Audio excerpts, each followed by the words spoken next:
It is Thursday, May 14th. I'm Sam Cedar. And I'm Lucy Steiner. Which one of these stories will you be talking about today? A federal whistleblower who pushed back on Trump's favorite coronavirus miracle drug tells Congress we're headed for a very bleak winter. And it emerges that Trump's obsession with this drug may have been sparked by a random internet person who is really into Nazi stuff. Can you hear how shocked I am? Meanwhile, a judge decides that Mike Flynn case will move ahead despite the wishes of Bill Barr and Donald Trump. And lastly, Joe Biden makes another play for disaffected Democratic Party progressives with explicit support for rent forgiveness during the coronavirus pandemic. You're listening to Majority.fm's AM Quickie, and these are the stories you need to know. A top U.S. government vaccine expert who was forced out of his job and has filed a whistleblower complaint against the Trump administration will testify to Congress today. Rick Bright ran the Biomedical Advanced Research and Development Authority at the National Institutes of Health until last month, when he was forced out of his role for raising doubts about a malaria drug Trump was pushing to treat coronavirus, hydroxychloroquine. In his prepared testimony, Bright says administration negligence is leading the country toward what he calls the darkest winter in modern history. Doctors and public health experts expect a second and possibly much worse wave of coronavirus in the fall and winter. Social distancing measures end prematurely, as they are in many states. The advice Bright gives in his testimony is much the same as that coming from experts in viral pandemics who still have their jobs. He says the education campaign around distancing, hand washing, and masks needs to continue. He says production of medical supplies must increase to end shortages. He says the state versus state competition for supplies arranged by Trump needs to end. And he says the U.S. needs a national testing strategy because the coronavirus is now everywhere.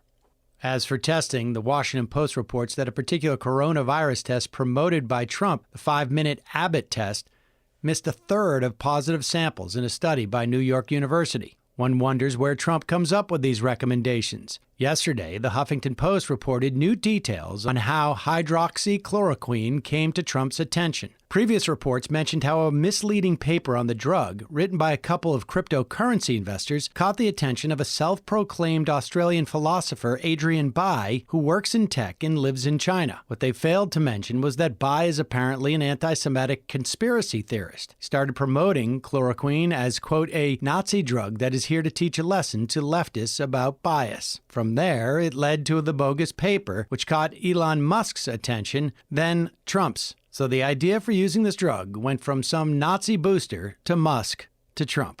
It's relevant to say here that Musk supports Trump's insane Reopen America campaign, and Trump, in turn, has supported Musk's decision to open a California Tesla plant against state orders. Similar state efforts to combat coronavirus are facing coordinated challenges from the right around the country. Also yesterday, the state Supreme Court in Wisconsin ruled in favor of businesses that sued over the coronavirus lockdown. Stay safe out there.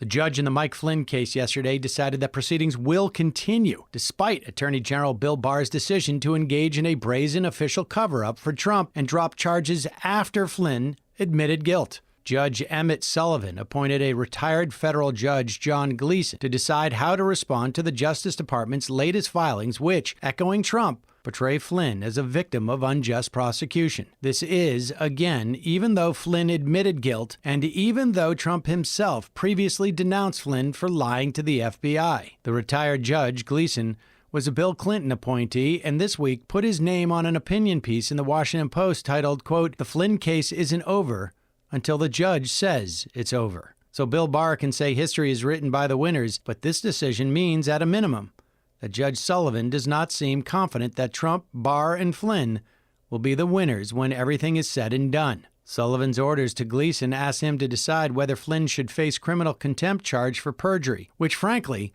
would still amount to a slap on the wrist considering what Flynn was up to that he wasn't even charged with, like selling nuclear secrets and plotting kidnappings. And we probably haven't heard the half of it. Majority.fm's AM Quickie is fueled by JustCoffee.coop. Just Coffee is a worker-owned coffee roaster based in Madison, Wisconsin that has sponsored the Majority Report for nearly a decade. Check out their collection of fair trade roasts, including our own Majority Report blend. And regardless of what you order, receive 10% off your order when you use the code MAJORITY at checkout. And all shipping is free. That's coupon code MAJORITY at justcoffee.coop.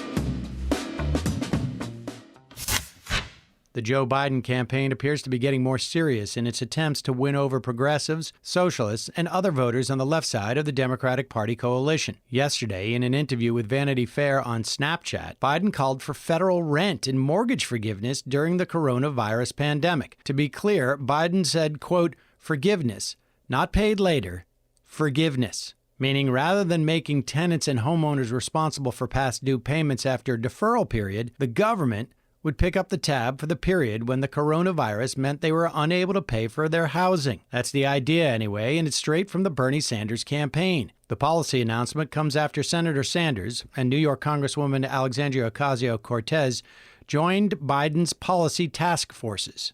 Also yesterday, Sanders and Minnesota Congresswoman Ilhan Omar wrote to the leaders of the World Bank and the International Monetary Fund demanding debt forgiveness for some of the countries hit hardest by the coronavirus pandemic. The letter by Omar and Sanders addresses a long-standing demand of not only progressives in the U.S., but advocates for the poor worldwide, as well as some of the world's smartest voices on economics. In fact, Sanders and Omar were co-signed in their effort by more than 300 lawmakers from 24 different countries. However you feel about the next election, it's nice to get the occasional reminder that the movement for justice is global. And now for some quicker quickies. Quicker Quickie. The U.S. Senate yesterday voted to dramatically expand government surveillance authority by giving police access to people's internet browsing histories without a warrant. The provision was included in a reauthorization of the USA PATRIOT Act. Oregon Democrat Ron Wyden and Montana Republican Steve Daines tried to get it removed but fell short by one vote. 9 Democrats voted against the amendment. Several others who would have voted yes reportedly did not show up, including Bernie Sanders. The FBI seized a cell phone belonging to Republican Senator Richard Burr of North Carolina after obtaining a search warrant to investigate his suspicious stock trades after an intelligence briefing on the coronavirus. Reports last night indicated Burr surrendered the phone after agents served a warrant on Burr's iCloud account and obtained data from Apple. As chairman of the Senate Intelligence Committee, Burr was thoroughly briefed on all the investigations leading to Trump's impeachment. The president reportedly sees him as a threat.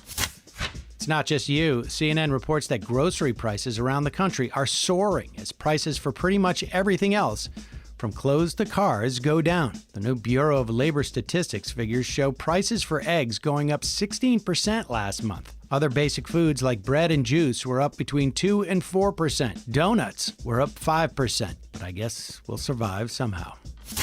Robinhood hackers forced the state of Ohio to give up on a website they had set up for employers to snitch on workers who they claim refused to work during the pandemic, in case they claim unemployment benefits. The Cleveland Plains Dealer reported that the state officials were reevaluating the policy. The anonymous hacker told Vice News that their effort was a form of direct action in support of working people. And hey, it did in fact work. Quicker Quickie.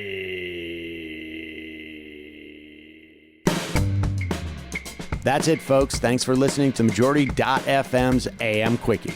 Lucy? Thank you, Sam. Don't forget to check out the Majority Report today at noon, wherever your podcasts are found.